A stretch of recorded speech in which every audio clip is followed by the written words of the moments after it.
नमस्कार दोस्तों, स्वागत है आपका एक बार फिर मेरे YouTube चैनल में। दोस्तों, इस वीडियो में मैं आपको बताऊंगा मेरे यूएस टूरिस्ट वीज़ा एक्सपीरियंस के बारे में और साथ ही मैं आपको बताऊंगा कि मेरा जो है टूरिस्ट वीज़ा क्यों रिजेक्ट हो गया। तो दोस्तों, बिना देर किए शुरुआत करते हैं। तो सबसे पहले मैं आपको बता दूं, मेरा जो यूएस टूरिस्ट वीज़ा का इंटरव्यू था वो चेन्नई में था। तो फर्स्ट डे मेरा बायोमेट्रिक था, क्योंकि मैंने फर्स्ट टाइम अप्लाई किया था। बायोमेट्रिक मेरा 10 AM पर मॉर्निंग में था। तो जब मैं वहाँ पर गया, मैं 1 घंटे पहले पहुँच गया और उन्होंने 1 घंटे पहले ही एंट्री ले ली और मेरा काम जो है वो 9:30 से 9:35 तक कंप्लीट करके मुझे स्टैंप लगा के दे दिया गया। अंदर कुछ नहीं था। जो डॉक्यूमेंट थे वो आपके पासपोर्ट ले जाना था, DS 160 ले जाना था और आपका अपॉइंटमेंट कंफर्मेशन पेज ले जाना था। ये मैं अंदर ले गया, फिंगरप्रिंट लिया गया, फ़ोटो खींचा गया और मुझसे मेरा नाम, डेट ऑफ बर्थ पूछा गया वेरीफाई करने के लिए और स्टैंप लगा के दे दिया गया। अब अगले दिन मेरा इंटरव्यू था। इंटरव्यू जो था वो 8:30 AM मॉर्निंग में था। तो मैं वहाँ भी 1 घंटे पहले पहुँच गया। जब मैं वहाँ पहुँचा, देखा लाइन लगी हुई है थोड़ी बहुत 50-100 आदमी की, तो मैं उसके पीछे खड़ा हो गया। फिर धीरे धीरे आधे घंटे में मैं ऑफिस के अंदर चला गया, सेंटर के अंदर चला गया। वहाँ पर थोड़ा बहुत सिक्योरिटी प्रोसेस हुआ। मतलब जो वहाँ सिक्योरिटी पर्सन थे वो पूछ रहे थे कि आपके पास कोई इलेक्ट्रॉनिक गैजेट्स वगैरह तो नहीं है। तो वो कुछ तो अपने पास था नहीं। तो सिक्योरिटी चेक हुआ और मुझे आगे प्रोसेस कर दिया गया। और मैं आपको बता दूं, जो वहाँ पर सिक्योरिटी पर्सन थे वो बहुत ही मतलब गुड बिहेवियर के थे, सबसे अच्छे से बात कर रहे थे। तो आगे जब मैं सेंटर के पास जब मैं पहुँचा तो वहाँ पर मैंने बताया कि मुझे हिंदी में इंटरव्यू देना है। तो वहाँ जो सिक्योरिटी स्टाफ था उन्होंने मुझे हिंदी वाली लाइन में खड़ा कर दिया। तो उस लाइन में तेलुगु वाले भी थे, तमिल वाले भी थे, हिंदी भी थे और उर्दू वाले भी थे और इंग्लिश वाली लाइन अलग थी। तो जब मैं इंटरव्यू देने पहुंचा, और यहाँ पर मैं आपको एक बात बता दूं कि मेरा जो है वो टूरिस्ट वीज़ा का इंटरव्यू था। तो टूरिस्ट वीज़ा आप किसी भी लैंग्वेज में दे सकते हैं। तो इसलिए मैंने हिंदी चूज़ किया था, क्योंकि यार इंग्लिश देखिए आती है लेकिन उतनी अच्छी नहीं आती है कि जैसे मान लीजिए इंटरव्यू में मैं फेस कर रहा हूँ और वो पता नहीं क्या बोल दें, मेरे समझ में ना आए। तो इसलिए मैंने हिंदी ले लिया, क्योंकि वो मेरी मदर लैंग्वेज है, उसमें मैं ज़्यादा कंफर्टेबल हूँ। और यहाँ पर मैं एक बात और क्लियर कर दूँ कि आपकी लैंग्वेज से आपके वीज़ा अप्रूवल या रिजेक्ट या डिनाई पर कोई फ़र्क नहीं पड़ता। ये मत सोचिए कि आप वहाँ इंग्लिश नहीं बोलेंगे तो आपका वीज़ा डिनाई कर दिया जाएगा, और ये मत सोचिए कि आप इंग्लिश ही बोलेंगे तो आपका वीज़ा अप्रूव कर दिया जाएगा। ऐसा कुछ नहीं है। तो इसलिए जो आपको कंफर्टेबल लैंग्वेज लगे वो वहाँ पर आप बता दीजिए। उनके साथ में या तो एक ट्रांसलेटर होगा या तो खुद उनको वो लैंग्वेज आती होगी। तो जब मेरा नंबर आया तो मैं जाके सामने लाइन में खड़ा हो गया। मेरे आगे 3-4 लोग थे और बगल की लाइन भी जो थी वहाँ भी 3-4 लोग थे। तो बगल की लाइन में मैं थोड़ा देख रहा था कि वहाँ जो ऑफिसर थी उन्होंने सबका वीज़ा यार अप्रूव कर दिया।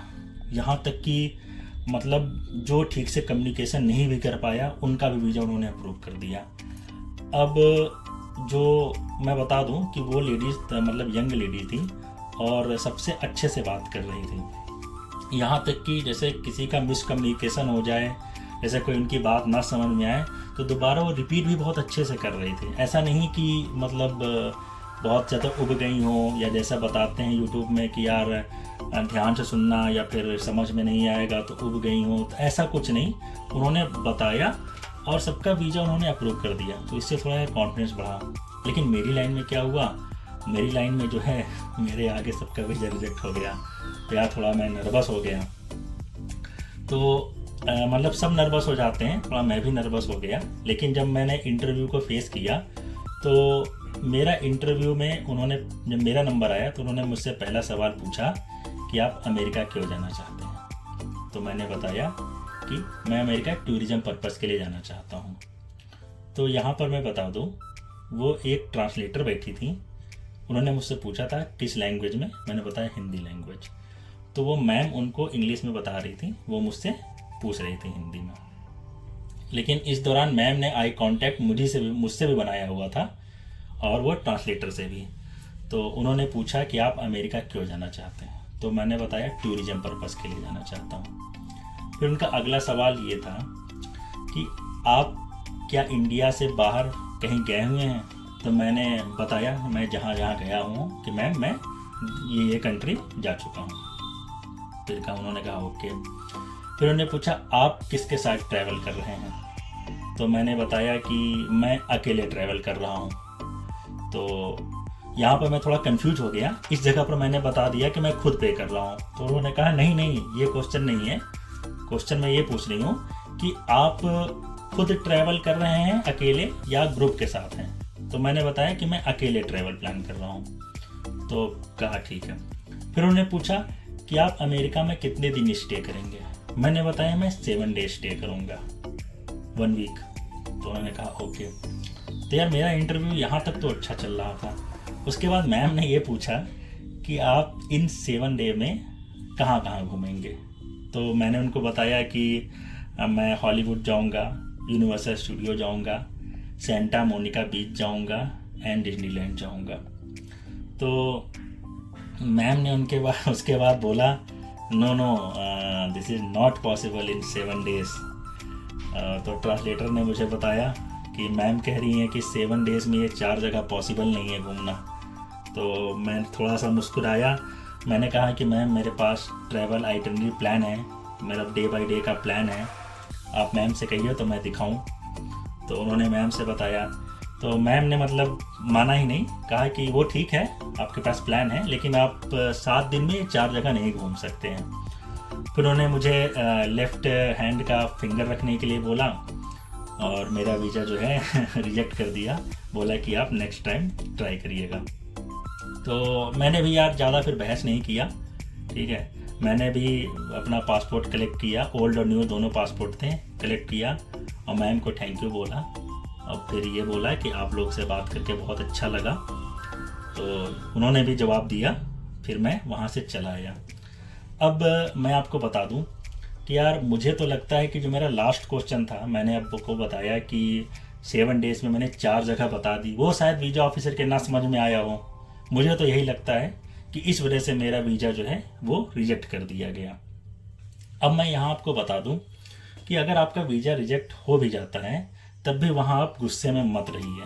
हाँ, आप उनको थैंक यू बोलिए, चेहरे पे एक स्माइल लगाइए और वापस बाहर चले आइए। दोबारा अपने हिसाब से जब मन तब प्लान करिए। और एक बात ये भी बता दूं कि यूएसए का वीज़ा जो है वो भाई कोई ज़रूरी नहीं, किसी का भी अप्रूव हो सकता है और किसी का भी रिजेक्ट हो सकता है। ये नहीं कि कोई बहुत हाई प्रोफाइल हो, उसकी ट्रैवल हिस्ट्री हो, बैंक बैलेंस बहुत ज़्यादा हो तभी उसका वीज़ा अप्रूव हो जाएगा। नहीं भैया, उनका भी रिजेक्ट हुआ है और जिनकी ट्रैवल हिस्ट्री भी नहीं थी उनका भी अप्रूव हुआ है। बस ये रहता है कि इंटरव्यू के दौरान आपकी बातें सामने वाले ऑफिसर को कितनी समझ में आ जाए, कितना आप उनको समझा ले जाएं। तो मेरे केस में क्या हुआ, मेरे केस में जो यही हुआ कि जो मैंने वीज़ा वीज़ा ऑफिसर ने जो मुझसे लास्ट सवाल पूछा तो वो उनको मैं समझ में नहीं आया मेरा जवाब, तभी उन्होंने मेरा वीज़ा रिजेक्ट कर दिया। तो ये मेरा फर्स्ट अटैम्प्ट था। तो मैंने कहा कि चलिए कोई बात नहीं, रिजेक्ट हो गया तो हो गया। अब बहुतों का रिजेक्ट हुआ है यार, उसमें मैं भी था, अब बहुत लोग का अप्रूव हुआ है, तो कभी नेक्स्ट टाइम ट्राई करेंगे।